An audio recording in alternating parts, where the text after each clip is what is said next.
Everyone thought he was a disgusting, lonely idiot, but he turns out to have the strongest abilities in the fight against dangerous monsters who want to destroy the world. Leo was a miserable loser living in modern-day New York City where all was going fine, but everything turned upside down when 3 years ago a portal between the Earth and an alternate world opened. This forced the residents of the Earth to live alongside these ugly-ass monsters. One day, he writes a letter to his dear sister Michaela assuring her that he is doing well and shares how much he has changed unlike the loser he was years ago. But he is haunted by the sacrifice she made for him when a strange creature forced them to choose who would bear a powerful gift at the cost of losing their sight. It was she who selflessly gave up her eyes for him. Now, with the all-seeing eyes of the gods, he could see hidden truths, but at a terrifying cost. To pass time, he used to visit a local diner regularly for free coffee, and on one such day, he was trying to rizz up the waitress and claim that he was a reporter. Before he could talk more about his pathetic life, though, his stomach starts growling, so the girl offers him a free burger if his broke ass cleans the dishes later. Before he could even taste that Whopper, though, a supersonic monkey suddenly comes to his table and snatches his camera before running away. He chases after it, but is thrown across the streets by an explosion created by a weird dude with literal guns for hands who was robbing the bank. After the dust settles, a guy with white hair named Zap stops him and talks to him like they know each other. Leo is confused by this and wonders if this guy has a thing for him, but quickly realizes that he had mistaken him for a guy named Johnny. Just as Leo was about to correct the guy, he reveals that he is part of Libra, a secret society of superhumans that tries to bring balance to the city. So Leo decides to keep shut and follows this guy to their headquarters to learn more about his magic eyes. When they arrive, Zap introduces him to a weird-looking guy called Klaus, who also mistakes him to be Johnny, but another member Chain tells them that he is not, as she had got news that Johnny had died recently. Leo admits it to be true and explains he was just curious about their secretive society, so he didn't correct Zap and went along to seek them out. As soon as Zap hears this, he starts shouting at him and calls him a big fat liar, but before they can continue their drama, the TV turns on and they get shocking news. Suddenly, out of nowhere, a guy appears on the TV and calls himself Femp, the King of Depravity. He announces that he is bored and that's why he has unleashed a demon searching for its other half. As he says this, the monkey from earlier appears and the Femp guy tells them to find the gate that split the robber in two and destroy it ASAP. He explains that it appears once in a few minutes to bring the demon's house closer together and warns that if this happens, they are all doomed. At that moment, Klaus senses a gate opening nearby, and to everyone's shock, it appears right next to Leo, and Zap immediately accuses Leo of working for Femp, but Chain clarifies that the gate comes from the monkey and not him. She goes off to chase after the monkey while Klaus asks Leo if he witnessed the attack with his eyes. He confirms it to be true and painfully recounts how his life changed 6 months ago. He was visiting the Statue of Liberty with his family when a strange creature appeared and forced them to choose who would bear a powerful gift at the cost of losing their sight. Leo admits that he froze in fear and was unable to speak, but his sister Michaela selflessly offered her eyesight in exchange for him to have the power. Zap cruelly accuses him for stealing his sister's vision, and he breaks down explaining how powerless he felt when that happened, unable to even move. Klaus comforts him and appreciates his bravery in continuing to seek a solution for his misery. Recognizing the value of his magic eyes, he invites him to join Libra and promises to help him achieve his goal. Just then, the police arrive and start shooting at them, mistaking them to be the culprits behind the incident, but Klaus effortlessly defeats the troops by doing some special moves that he calls his blood martial arts. Zap and Leo take a bike and continue searching for the monkey when they get a call from Chain, who reports the monkey's location and warns them that another gate is about to open. Just as she says, the monkey races past them and the gate starts to materialize, cutting through everything in its path. Leo is horrified to see his diner in ruins and vows to help the owner and waitress Vivian to rebuild it. Suddenly, the other half of the demon appears and attacks them. Zap saves Leo and orders him to focus on retrieving the monkey while he battles the demon by using his abilities to temporarily sever it from the gate. Zap starts his attacks and tries capturing the demon with his blood martial arts, while Leo, after so much effort, finally manages to corner the monkey by trapping it under debris. He then uses his magic eyes and discovers that the gate's source isn't the monkey, but a flea clinging to it, and without any hesitation, he kills the flea, causing the gate to vanish. Later, Klaus discusses Leo's potential with a guy called Steven, who asks if he truly wants to take in a boy like Leo possessing such immense power. Klaus sticks to his decision and says that he is confident that they can handle any challenges with him and their team. Meanwhile, Leo visits his favorite, which is completely devastated, and quietly orders coffee, assuring the waiter girl Vivian that he will wash the dishes later. A few days later, as he enters the Libra office, he sees Zap sprinting towards Klaus at high speed, and try to kick him, but Klaus blocks the attack effortlessly and throws him to the ground. His face hits the floor like a meatloaf that fell from the counter. Klaus calmly greets Leo and explains that Zapp takes every opportunity to challenge him, but till now hasn't managed to defeat him even once. Hearing Zapp becomes embarrassed and creates a scene, but this time Chain stamps him across face and shuts him up. Later that day, Leo goes to work as a pizza delivery boy, and while he is on his way to make his next delivery, he sees a girl fall down to the ground. He rushes to her and helps her get back on her feet, giving her an ice cream to stop her from crying. The poor girl looks more confused than relieved, like she's being comforted by a man-child. She reminds him of Michelle, and he gets emotional before driving away. He reaches the delivery place and was about to complete his order only for Zapp to intercept him at the door and snatch the pizza. Desperate, he pleads for him to return the pizza, knowing very well that Zapp will never pay, and recalls the countless times he's been attacked and robbed of pizzas by this lunatic. On his way back, he complains to Zapp that seems to appear everywhere he goes and steals his pizzas, while he cheekily suggests that it's him who's the stalker. Leo, brushing off the comment, wonders if his abilities are similar to Klaus, and Zapp admits that although they share some similarities, their styles are entirely different. As they talk, Leo notices a cleaning truck nearby and with his magic eyes realizes it's not an ordinary vehicle and tells the same to Zapp, saying that some monster species are smuggling dead bodies. When one of the truck's occupants notices him observing them, he quickly speeds away on his scooter, prompting Zapp to call Chain for backup. As they go on their bike, a creature from the truck follows them and starts to attack. They tumble and fall to the ground, while that thing accuses Leo of only Leo having the unique ability to see it, and then informs someone named Shibaraba through Bluetooth that Leo can pierce through their illusions. The creature then receives the orders to capture Leo and lifts him in the air by his collar, but before it could leave with him, Zapp manages to mark Leo with his blood. When Chain arrives at the scene, he is already unconscious, but she has already received the news from Zapp in the phone and goes to track the attacker by the blood mark that Zapp left on Leo. Meanwhile, Leo is inside a truck in a scary place where the creature asks how he has magic, but he refuses to answer and instead asks about the people that seem to be trapped in some kind of plastic bag. The creature explains that they are all alive and vacuum sealed to be fresh foods. He is disgusted to hear this and shouts that cannibalism was prohibited ages ago, but then another creature, who happens to be Shibaraba, interrupts them. Amused by his frustrations, it reveals that so far he was the only one who has ever seen through their illusions, and notes he is in possession of the all-seeing eyes of the gods. Meanwhile, at Limber's headquarters, a doctor explains to Klaus and Steven over the phone that Zapp's blood mark seems to vanish inexplicably. Steven quickly deduces that Zapp has connected his blood to Leo, creating a thin thread that stretches toward him, and devises a plan to ignite the thread once the truck stops, which will allow them to locate Leo.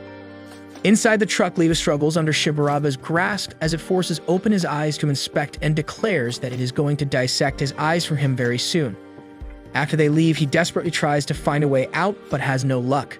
So he gives up and talks to his monkey friend when he suddenly gets an idea. He activates his ability to manipulate the captor's perceptions and make them see the sonic speed monkey. Seeing this, the other creature, Yahabio, begins choking him, but Leo uses his power once again, overwhelming everyone with terrifying visions.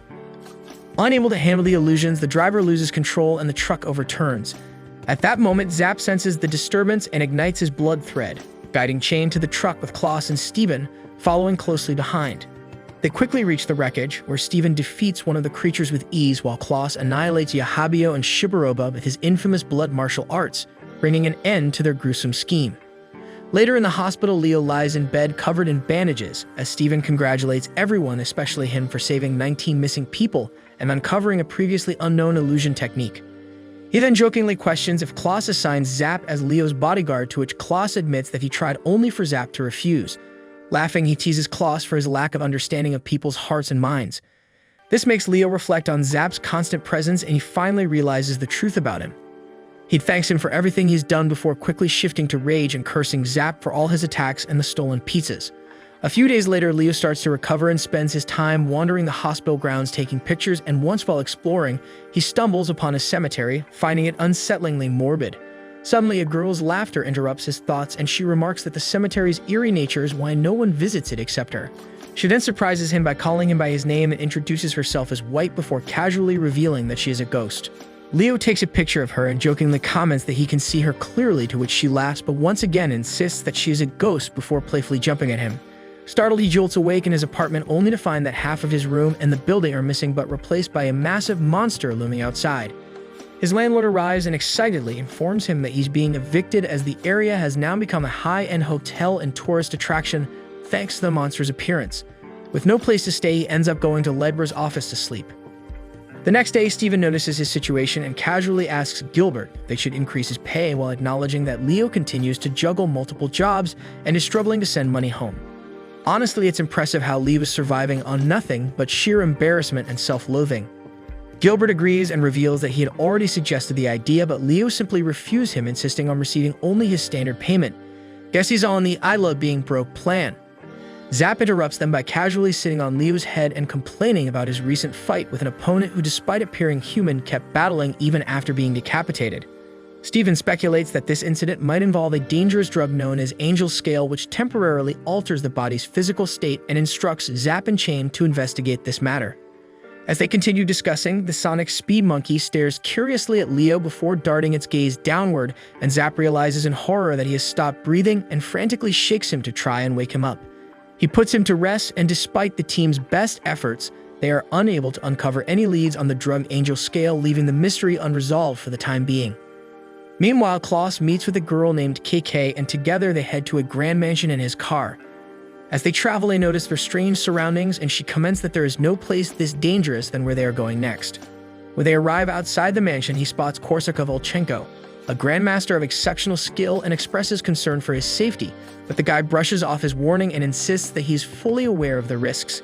They enter the strange mansion together and are greeted by Don Aruka, a very well-known important boss in the Alter world, who immediately summons a chess-like game board called Prosphere, which is much more complex than chess. Klaus stops him and questions if he plans to play 2 Prosphere games in one day, but Don Aruka confirms that he wants to like it. It's not a big deal. So Klaus warns him that Korsakov is one of humanity's greatest minds, and it would be an irreplaceable loss if this poor guy were to lose his sanity. Korsakov, however, confidently assures him that he understands the stakes and will not fail at the game. As he steps into the room to begin the game, Klaus advises him not to aim for a checkmate, causing him to be puzzled by this advice.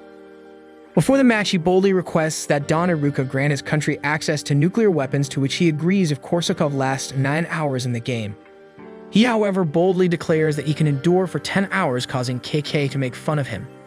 He also requests that Don Aruka eliminate Klaus and KK, as he doesn't want this news to get to the public. He agrees, but tells that Klaus is not one to snitch, before warning that failure will cost him his life. Meanwhile, Klaus confides in KK, revealing that he once played against Don Aruka and only barely managed to hold out until time ran out.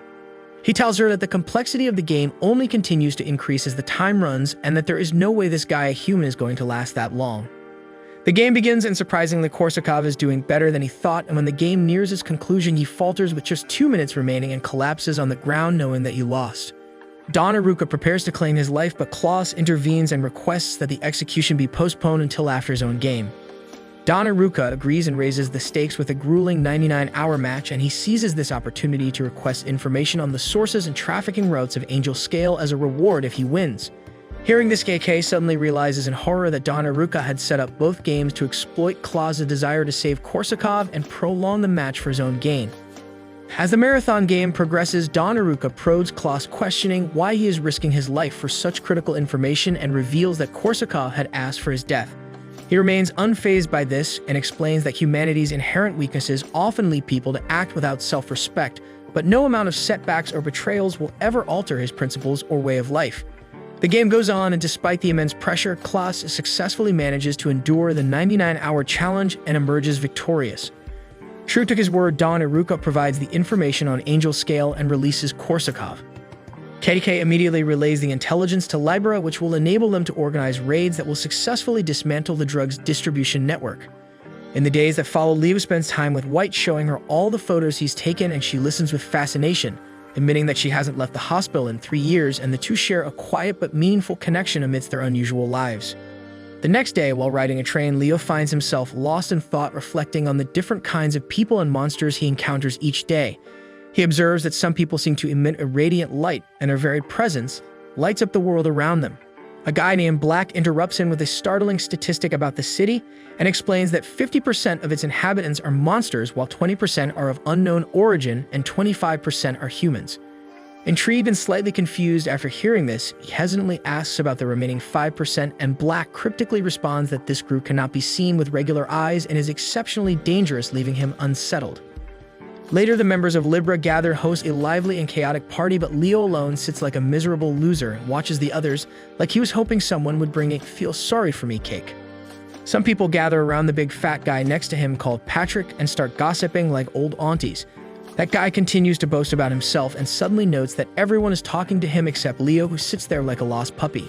Patrick gets upset with this and crushes him like a cockroach, causing Leo to finally speak up. Klaus asks what's the matter with him, and he tells that recently he saw a mysterious figure and then it gave off a bright red wing-shaped light. As he continues to share his story, everyone starts gathering around him to listen, and he starts getting embarrassed as the room falls into a tense silence.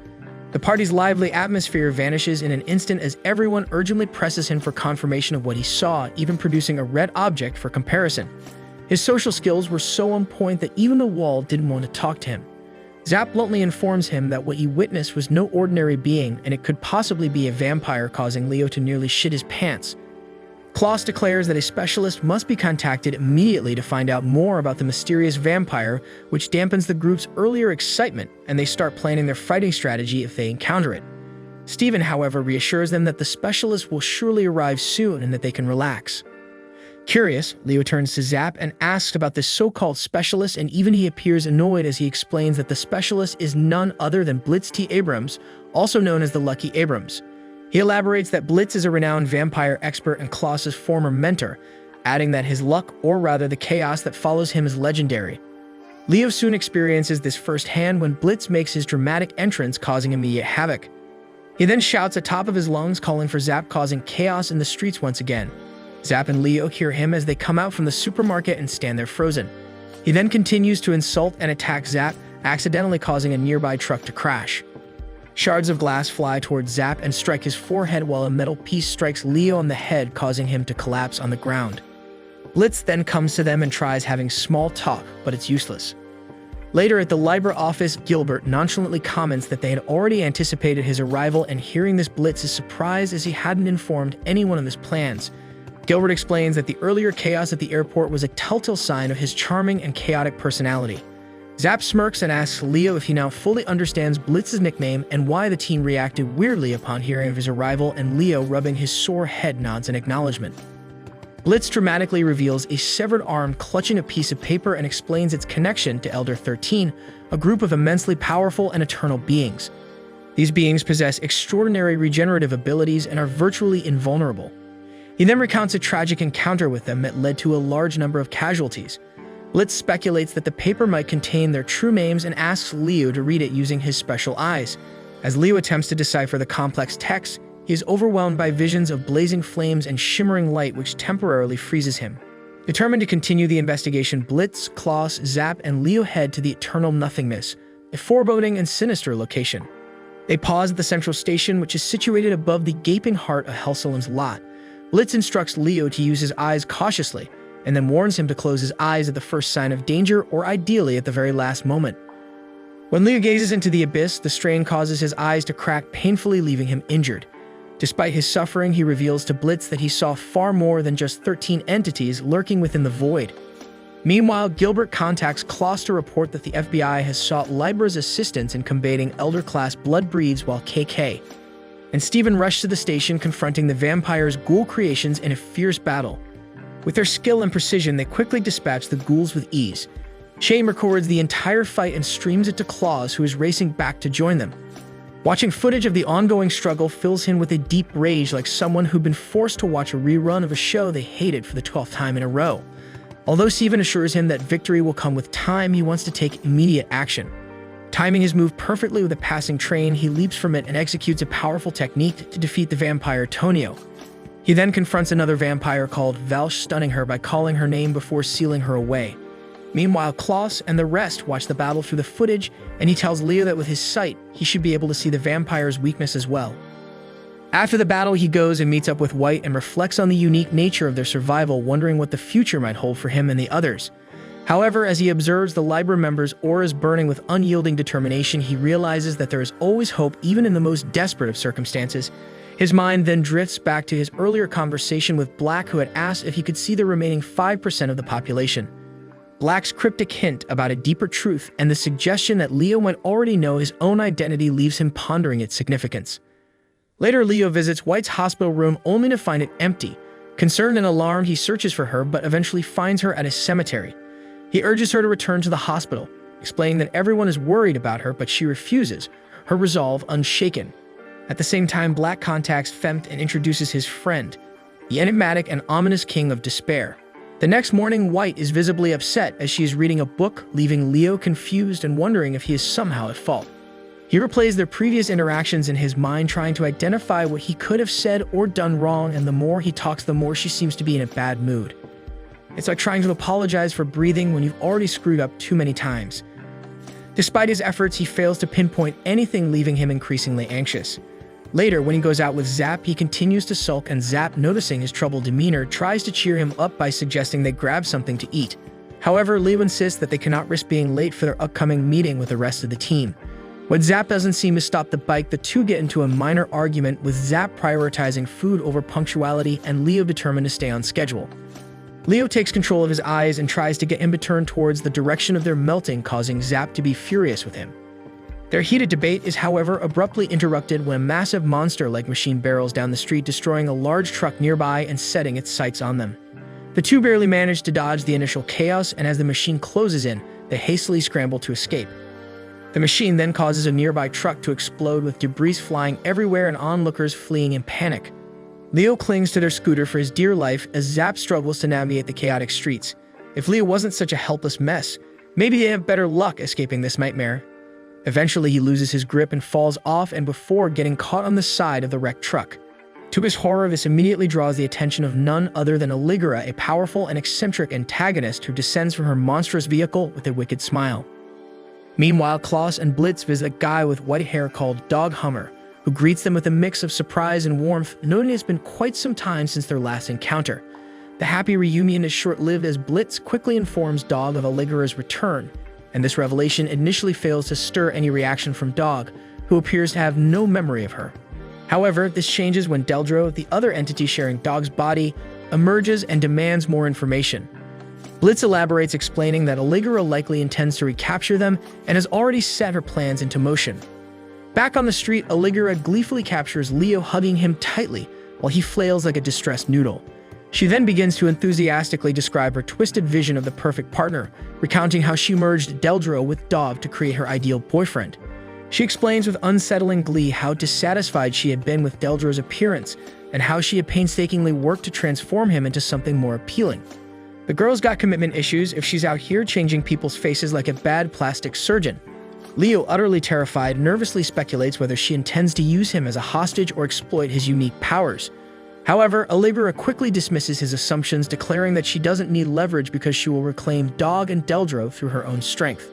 As the chaos unfolds, Klaus arrives on the scene with Dog and Brody and Tao, and seeing Allegra, Dog begins to recall fragments of the bizarre and harrowing experiments she conducted on him.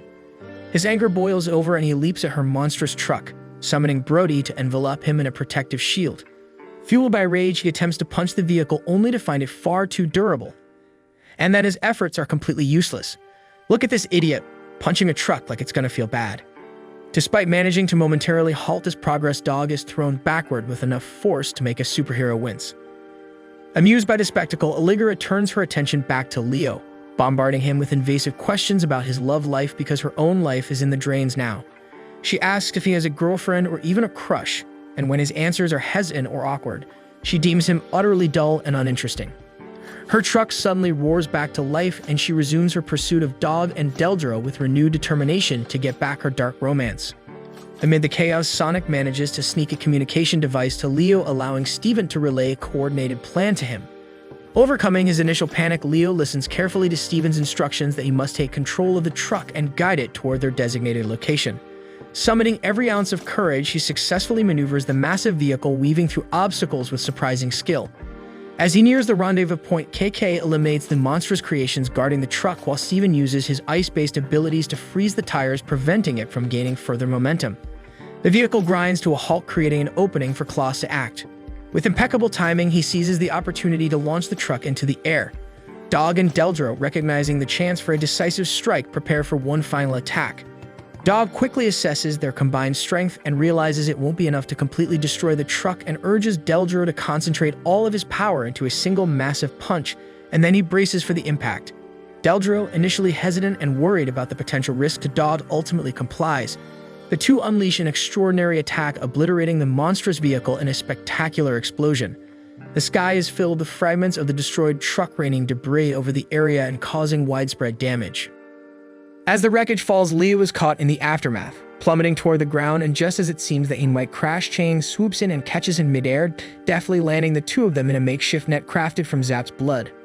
Later, at the hospital, Leo spots White but hesitates to approach her, unsure of what to say as he thinks back to her mood earlier.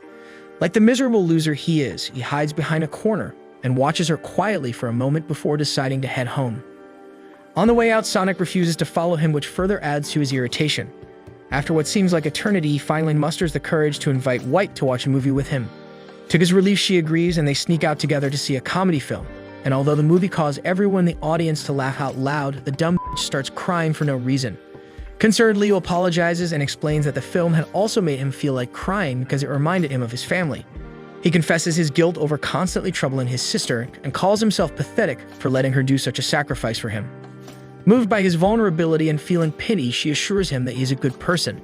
She then sits even closer to him as if that was even necessary and gently wraps her arms around him, offering a comforting hug that eases his troubled heart. Yet he's definitely the type of guy who needs to be baby through life. As Leo buys some burgers and prepares to cross the bustling street, he suddenly sees a man getting hit by a truck. Alarmed and deeply concerned, he rushes over to check on the injured guy, expecting the worst. To his surprise, the man appears completely unharmed, and when he asks him about this, the stranger nonchalantly explains that his skeletal structure is entirely different from that of a human's, which makes for his apparent invulnerability. Apparently, he's built different. It must be nice to have bones that work harder than the truck driver's brakes. Without missing a beat, the stranger changes the topic and eagerly asks Leo for a burger, making him wonder what kind of skeleton survives a truck and still gets hungry for fast food. Meanwhile, the truck drivers Martin and Roger soon exit their vehicle, visibly agitated and complaining loudly about the recklessness of the guy crossing. To be fair, their truck probably took more damage than Meg did. Tension hangs in the air as the stranger continues to insist on a burger, ignoring the driver's irritation, and to de-escalate the situation, Roger, grumbling under his breath, reluctantly offers the stranger his half-eaten burger, and the stranger eagerly accepts it like a greedy pig. Who would have thought world peace could be brokered over a half-eaten cheeseburger? Later, Leo arrives at the library office where Zapp is also waiting impatiently for the burgers, and as soon as he hands them over, Zapp starts devouring the food with zero restraint, like he's auditioning for a National Geographic documentary on wild animals. Between bites, he remarks how only the major fast food chains survived the Great Collapse, and adds that the burger wrappers no longer feature printed images because the alter-world beings dislike outsiders consuming their food. This sparks a discussion about the alter-world people between the two, and Zapp explains that they are often viewed as monsters by humans. This conversation lingers in Leo's mind, and he brings it up with White later. She reflects on the difficulties and misunderstandings that arise when different species try to coexist and communicate, highlighting the challenges faced by alter-world beings in particular. That makes sense if people can't even agree with pineapple on pizza. Imagine throwing in interdimensional beings in the same place. After talking to her, Leo miraculously meets the stranger Nay once again and notices Martin and Roger delivering burgers to him. Leave it to these two walking dumpsters to turn highway robbery into a side hustle. However, he is shocked to see that they charge Ned an insane price for the food, and after the drivers leave, he points out to him that the money he spent could have bought him far more burgers elsewhere. Nate acknowledges this with a resigned tone and explains that he cannot buy burgers himself and struggles to find humans willing to assist him without taking advantage of him. Feeling moved by his plight, Leo decides to step in and begins purchasing burgers for him at a fair price, and the two quickly develop a routine over burgers and fries. Over the next several days, they spend lots of time together eating and bonding over their shared meals. They become closer, and Nate reveals his tragic past and struggles. During one such talk, he shares that neither he nor his mother has any memories of each other, a revelation that adds a bittersweet layer to their newfound friendship. Meanwhile, Martin and Roger land themselves in trouble once again as Roger humiliates himself during an argument. Martin puts on a gas mask to block the smell of the situation, and while driving, they accidentally hit Nay again. These two clowns are single-handedly keeping car insurance companies in business. Frustrated and angry, Roger begins beating the poor guy as if it's his fault, ignoring Martin's protests and attempts to stop him. As the situation escalates, Nay's body turns red, and he unleashes a powerful burst of spores that cause everyone in the vicinity to collapse. Roger out here proving that stupidity is indeed the only thing that spreads faster than spores. Protected by his gas mask, Martin quickly grabs Roger and escapes the scene, wondering that when Nay said he was a fungi, he didn't realize he meant this literally. The following day, Leo waits for Nay but grows increasingly worried when he doesn't show up. Meanwhile, Shane informs Steven about a mysterious mass fainting and amnesia incident reported the previous night where people suddenly lost memories of the past 13 hours. Overhearing this, he begins to suspect if Nay might be involved and sets out to find him. After searching tirelessly, he eventually finds him, but he appears disoriented and confused with no recollection of the events from the previous night. Before Leo can fully piece everything together, Martin suddenly appears, knocking him unconscious and kidnapping both him and Nay. Because when in doubt, the dumbest criminals always go for plan, kidnap, and beat. Martin, with Roger at his side, ties up Leo and Nay in a grimy, dimly lit space and continues to beat the shit out of Nay, showing no mercy. During his tirade, he reveals that Nay's red form releases spores capable of erasing memories of recent events and plans to exploit this ability for profit, hoping to harvest the spores and escape his mounting troubles. Leo wonders that this has to be the most convoluted get-rich-quick scheme he has ever heard. As Nay begins turning red again, he somehow manages to get up and confirms Martin's theory. Nay struggles to suppress the spores, not wanting to lose the precious memories he has of him or their shared moments together eating burgers. Despite his efforts, Martin and Roger relentlessly continue their assault, and Leo uses his eyes to momentarily stop the duo, but Martin, enraged, strikes him with a bat. This triggers Nay's overwhelming anger, causing him to fully transform and release a massive burst of spores, which results in another widespread amnesia incident. This time, it erases memories from the past 2 weeks for everyone affected. After some time, Leo wakes up in a hospital, dazed but otherwise unharmed, and is discharged shortly after. Feeling a strange emotional weight he cannot quite place, he instinctively orders burgers. As he holds the 2 burgers in his hands, he feels a sudden wave of inexplicable emotion and tears up, though he cannot understand why he feels deeply compelled to buy 2 burgers, as if guided by some subconscious connection. At that moment, Nay suddenly appears, running toward him with his usual enthusiasm, and as if fate intended it, he gets hit by a truck once again.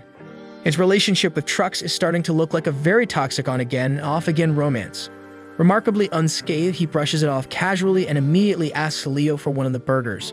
Struck by an overwhelming sense of déjà vu, he hands the burger over, deciding not to question the strange yet oddly comforting familiarity of the situation.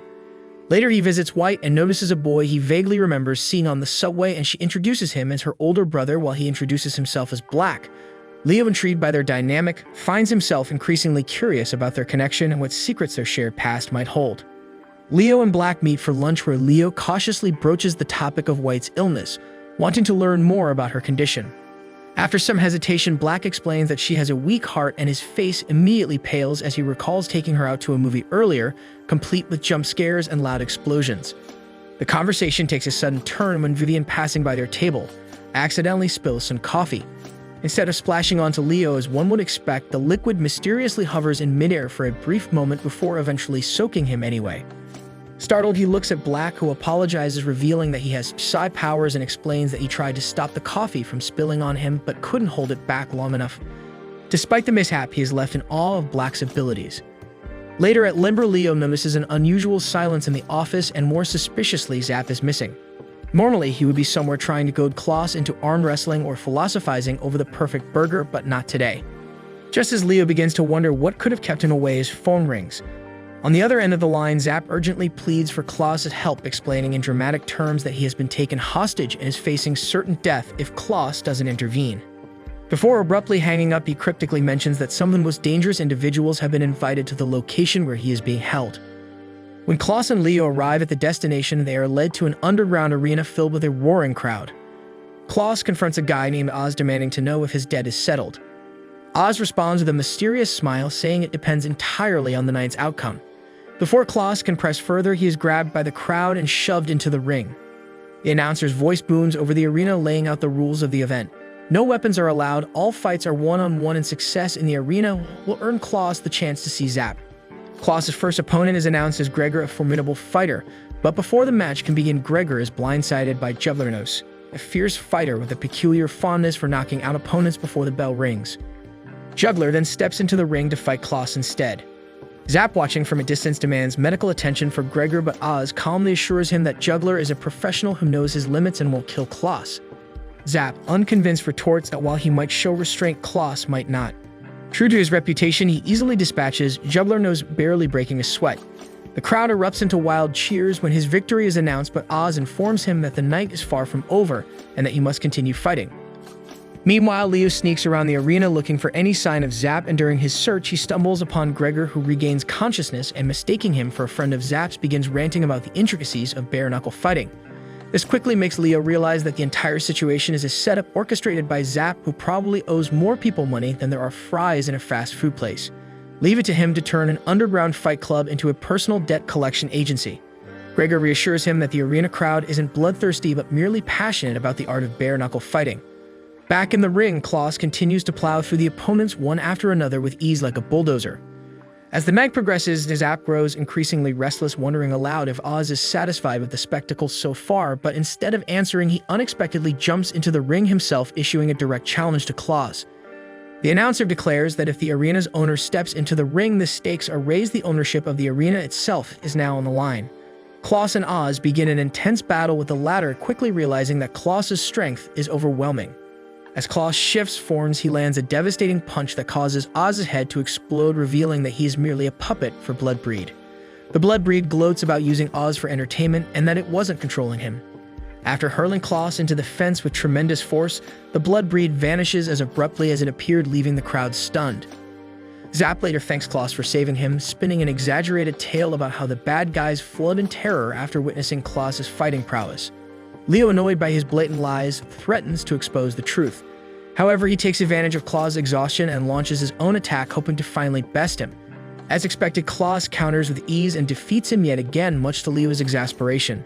Zap, thinking he could beat Klaus, is like a mosquito thinking it could take down a lion. Delusional, doesn't even begin to cover it.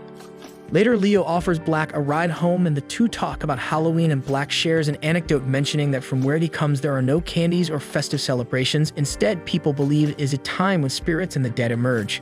This piques Leo's curiosity, but he chooses not to press for more details, and as he drops Black off, the latter heads into a dimly lit room where Femp and several others are gathered.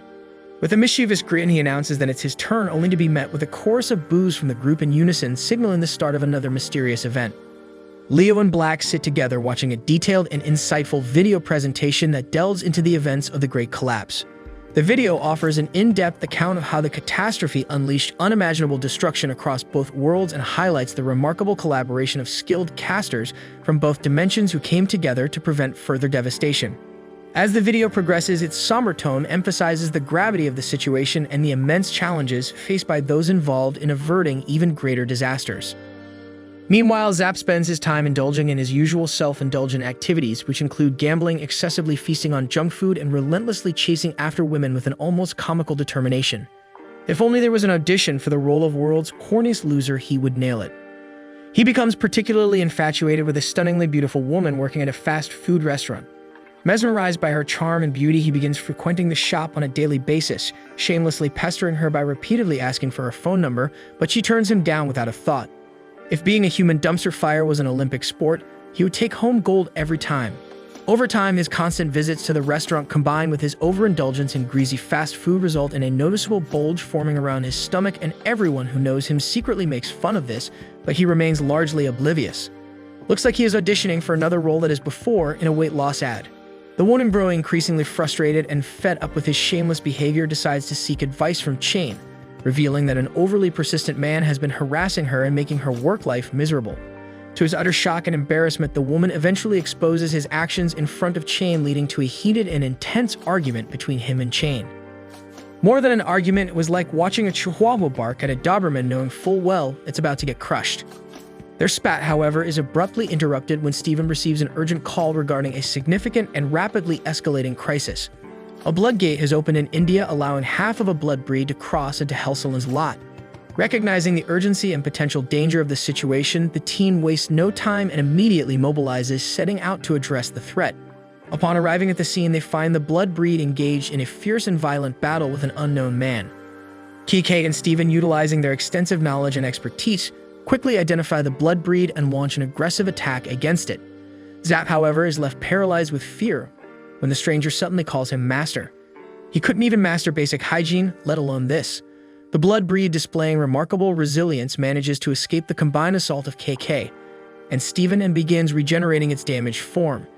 The unknown man, demonstrating an impressive range of advanced techniques, quickly overpowers the blood breed and forces it to revert into its true Wom egg from a state that leaves it temporarily inert. Using Zap as a prime example, the stranger explains to the group that this form represents the blood breed's final self-contained state. As Steven observes the man's moves closely, he begins to recognize the techniques being employed and eventually realizes that the stranger is none other than Master Raju. Raju wastes no time in criticizing the entire group, focusing much of his anger on Zap, whom he reveals to be his wayward disciple. Calling Zap a disciple is too generous. He's more like the embarrassing guy who shows up uninvited to a party and ruins it. He demands to take him back under his wing for further training, but the team successfully convinces him of Zap's critical importance to their mission. Reluctantly, he agrees to let Zap stay, but imposes a difficult test to evaluate his abilities and says that he must neutralize the true Wom egg. He explains that the blood breed is in the process of regenerating within the egg, and that Zap must strike all 6 of its eyes simultaneously to render it non-hostile. To ensure he remains focused on the task, Raju forms a powerful protective barrier around the egg, effectively trapping him inside with no way out. It's like a timeout for dumbasses, only way more dangerous. Panicking and unsure of how to proceed, Zap struggles to figure out a viable strategy. Meanwhile, Chain mischievously calls the woman he has been pursuing and pretends to express interest in being with him romantically. Her trolling is so savage it should be classified as a war crime. Hearing this news reinvigorates Zap, who suddenly gathers his wits and against all odds manages to strike all 6 eyes at once, successfully neutralizing the egg. Raju, visibly impressed by the accomplishment, congratulates him humorously, noting that his concentration in this rare moment rivals his own focus when asleep. He, however, shouldn't get used to it though, because dumb luck is not a strategy. He also confirms that despite all of his glaring flaws and shortcomings, he remains his best disciple. Overcome with excitement, Zap grabs Chain's phone and demands to know Angelica's whereabouts, only to hear an automated message giving the time. Realizing too late that she has tricked him yet again, he is left fuming in frustration.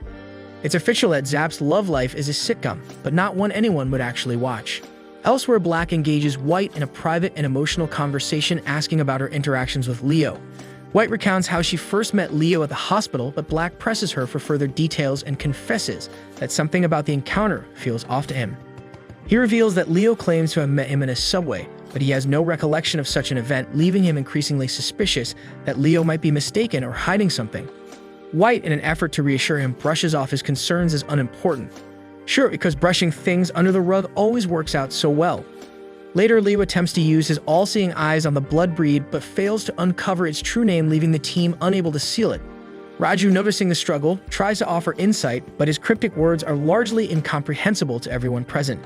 Claus, piecing the situation together, deduces that this difficulty likely stems from the fact that only half of the blood breed's body is present, with its heart notably absent. As the team debates the potential whereabouts of the missing half, he casually mentions that his junior disciple is on the way. Meanwhile, Black visits the graves of his parents, seeking solace and answers to the turmoil within him. There he confronts the King of Despair, voicing his frustration and anger at the current situation. Black argues that although he had agreed to let the king use his body as a vessel, he had expressly forbidden him from involving White in his schemes. The king, however, dismisses Black's protests with cold indifference and claims that White's actions are purely of her own choosing, because clearly gaslighting is just a hobby for this guy. As Black desperately tries to reassert control, the King of Despair seizes full control over his body, leaving Black powerless and filled with despair and regret.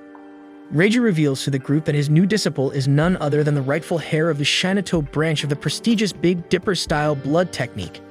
He emphasizes that while Zap represents the Kankutsuchi branch, the two branches were originally part of a unified style before diverging.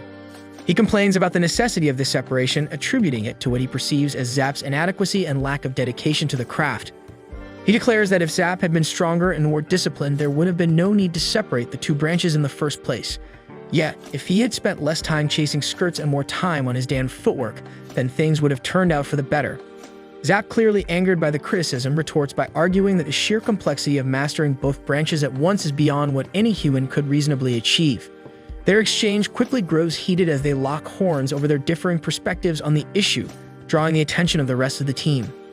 As their intense conversation unfolds, the group is suddenly made aware of the presence of the top half of the blood breed, and to their collective horror, it becomes evident that the grotesque upper portion of the creature has fused itself to the front section of an incoming airplane.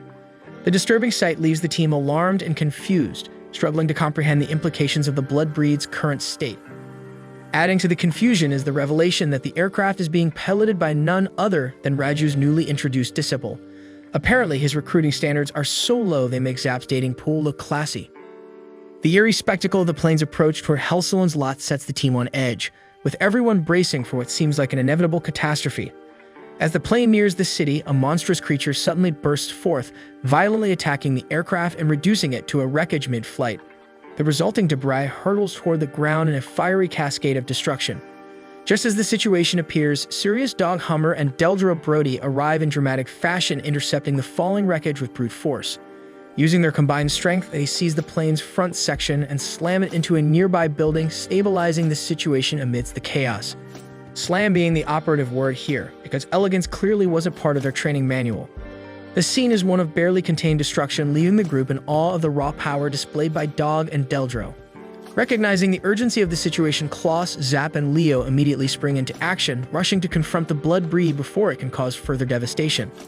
Leo, relying on the power of his all-seeing eyes, attempts to uncover the blood breed's full name. After a tense moment of focus and concentration, he finally succeeds in identifying the creature's true name and promptly relaying the information to Klaus.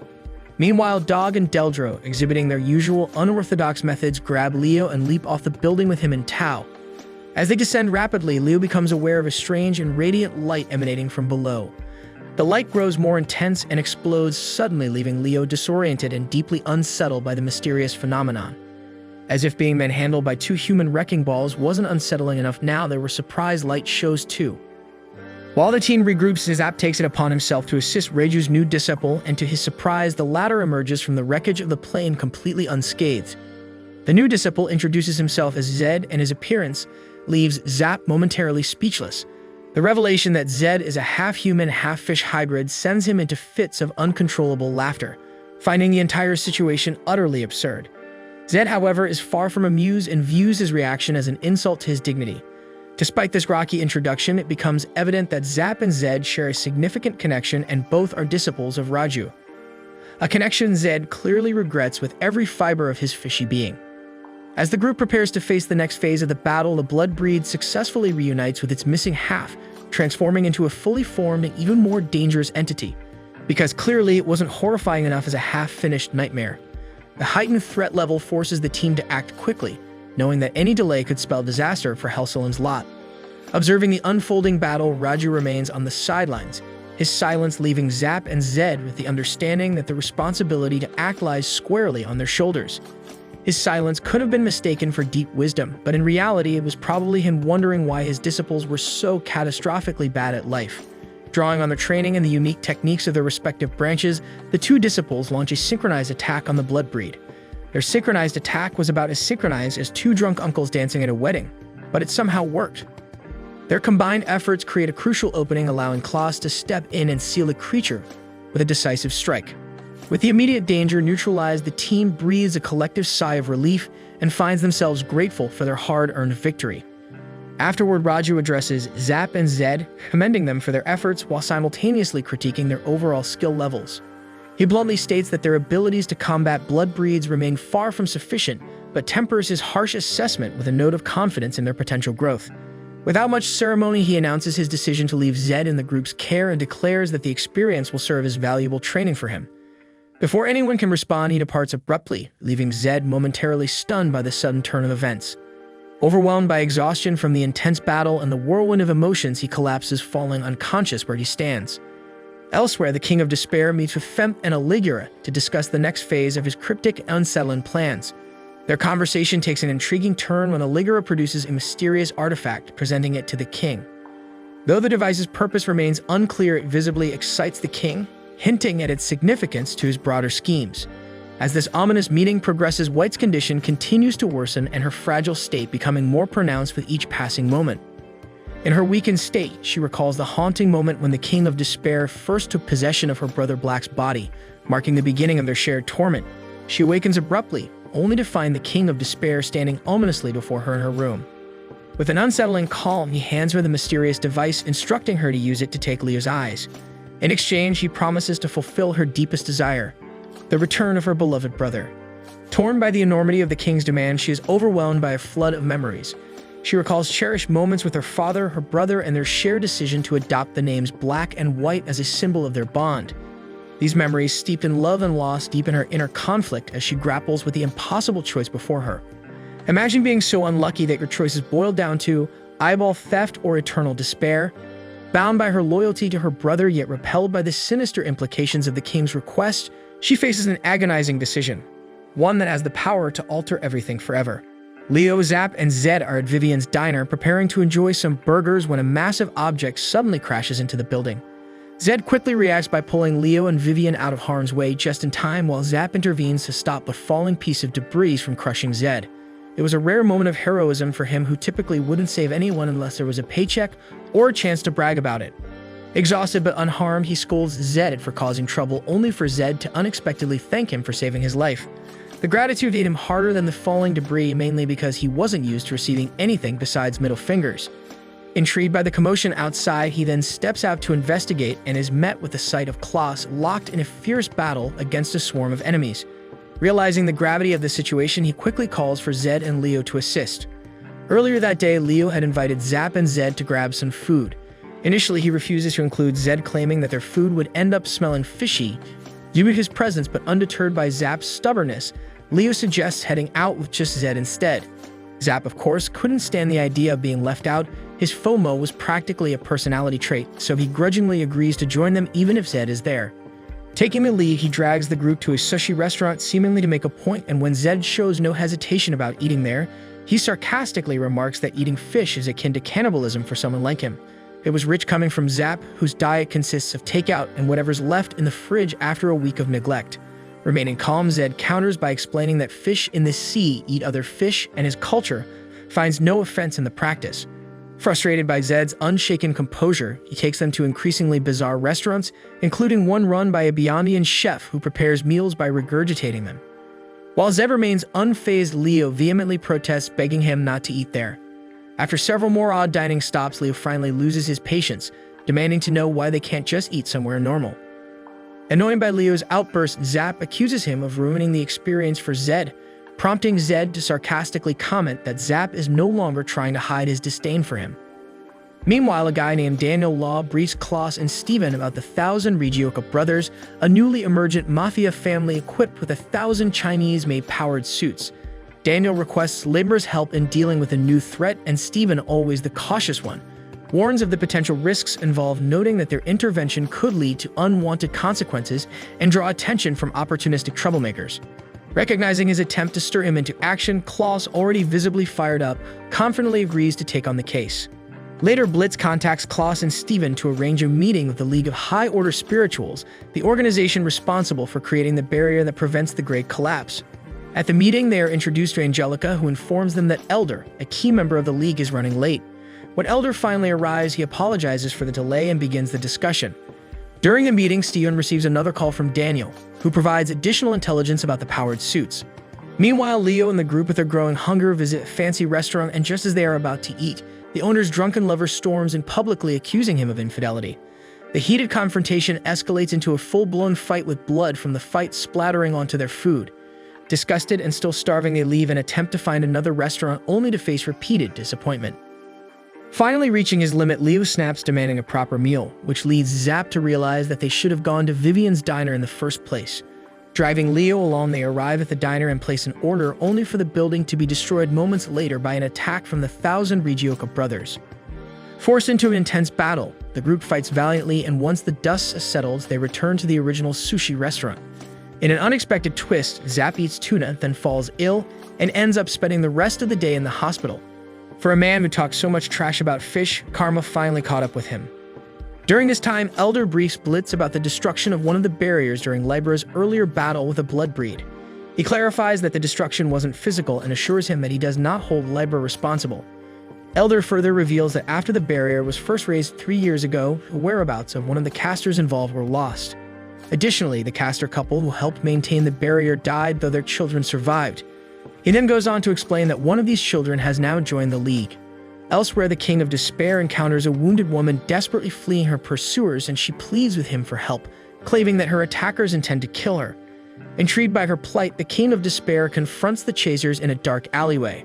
Proposing a deadly game, he challenges them to guess his identity, promising to capture the woman if they succeed and vowing to kill him if they fail. When one of them mocks him, the king demonstrates his terrifying power, obliterating the man in an instant. At the hospital, Leo and Zed visit White, who appears to be recovering. When Zed steps out to check on Zap, Leo and White retreat to the chapel. Observing her unusual demeanor, he remarks that she rarely visits such places. She explains that she feels compelled to pray and softly adds that it is for his sake. Leo, clearly unused to genuine emotion, looked as uncomfortable as a cat in a bathtub. Their quiet moment is abruptly interrupted by the arrival of the King of Despair. Dismissing White's explanation as deceitful, he accuses her of seeking salvation for herself, knowing full well that it is futile. Turning to Leo, she unexpectedly asks him for his all-seeing eyes of the gods, leaving him utterly stunned by her shocking request. White reflects on her childhood with her parents Benjamin and Emma. Despite being born into a family of casters, she finds herself without any psychic powers, unlike her twin brother Black, whose abilities seem to be powerful enough for both of them combined. His powers sometimes manifest uncontrollably, especially when he cries, though he chooses not to use them, a decision that often makes him a target for bullies. Apparently, even psychic powers couldn't save him from getting his lunch money taken. Benjamin once reassured her that it wasn't necessary for either of them to follow the path of becoming casters. He hints at a significant event that led to Black's reluctance to use his powers, but before he can elaborate, Black intervenes, stopping him from revealing anything further, making one wonder if this significant event was just Black embarrassing himself so badly that he made it everyone's problem. Seeking to explore her own interests, she discovers a passion for photography, a hobby that brings her immense joy. One day, however, a group of boys steals her camera and Black steps in to demand that they return it.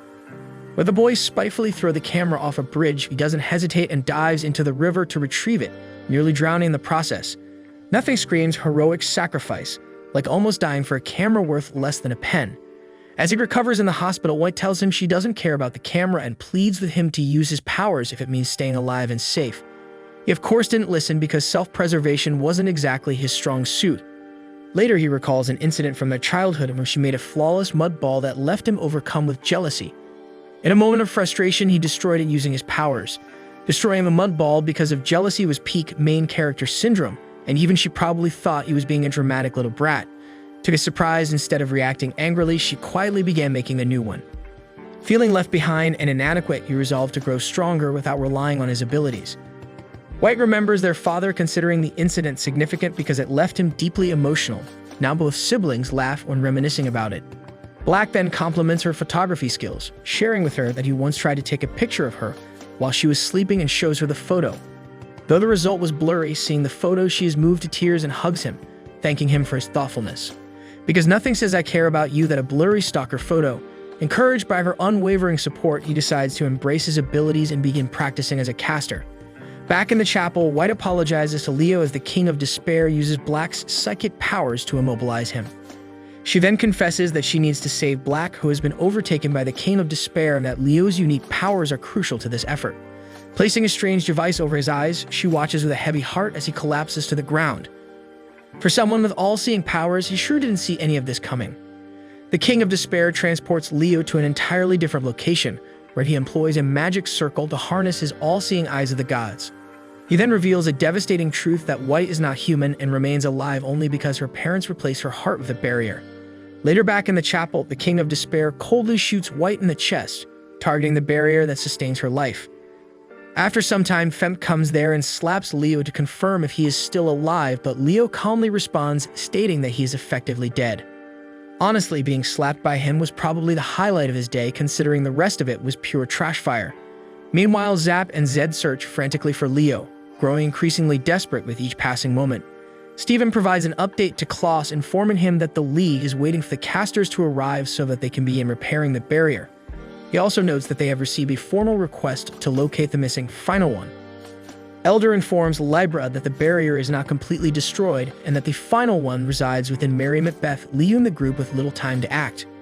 Meanwhile, Fent taunts Leo and says that he isn't truly a friend of Black the Container, but that he knows the entity controlling Black instead.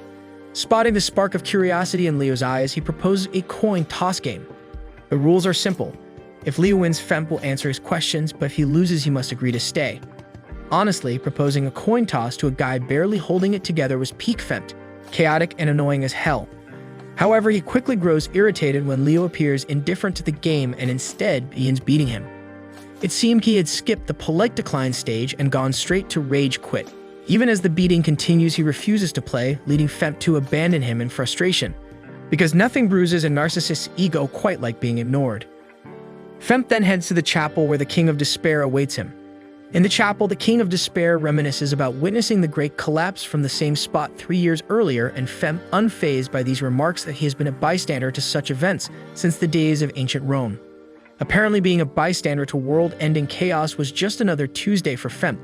He then accuses the King of Despair of lacking imagination and chaos, urging him to make things more entertaining.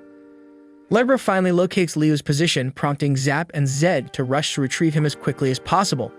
Meanwhile, the King of Despair dismisses Femp's critique, asserting that his very existence is absurd enough to be entertaining. As the King of Despair speaks, the city begins to distort, the buildings shift and float, while grotesque zombies with animal heads emerge to attack the terrified citizens. Libra leaps into action, battling the horrifying creatures to protect the city. At least someone was doing their job, because the city sure wasn't paying these guys for their charisma. During the ensuing chaos, Leo manages to escape from his captors. Outside, Sonic finds him and delivers his camera, revealing a recorded message from White. In the video, she pleads with Sonic to protect Leo and ensure his survival. Inspired and moved by her words, he decides to head to the hospital, but is intercepted by Blitz, who summons meteors with his luck. He confirms that White isn't human, but Leo reveals that he already knows she's a barrier. Realizing that time is running out, they conclude they must find White as quickly as possible. As Leo presses on Dog Hummer and Deldro catches up to him. Assessing the gravity of the situation, Hummer hurls Leo toward the newly formed tower, and Chain intercepts him midair, but vanishes just as they near safety. Zed uses his blood threads to catch Leo and cushions his fall with a precise wind technique. He probably would have considered writing him a thank you note, but then realized he would have to find the energy to care first. Meanwhile, Klaus reaches the summit of the tower and confronts the King of Despair. The king dismissively notes that he wasn't waiting for Klaus to arrive, to which Klaus retorts, stating that he isn't there for the King of Despair but for William. Leave it to him to make a heroic entrance and still sound like he was delivering a lecture.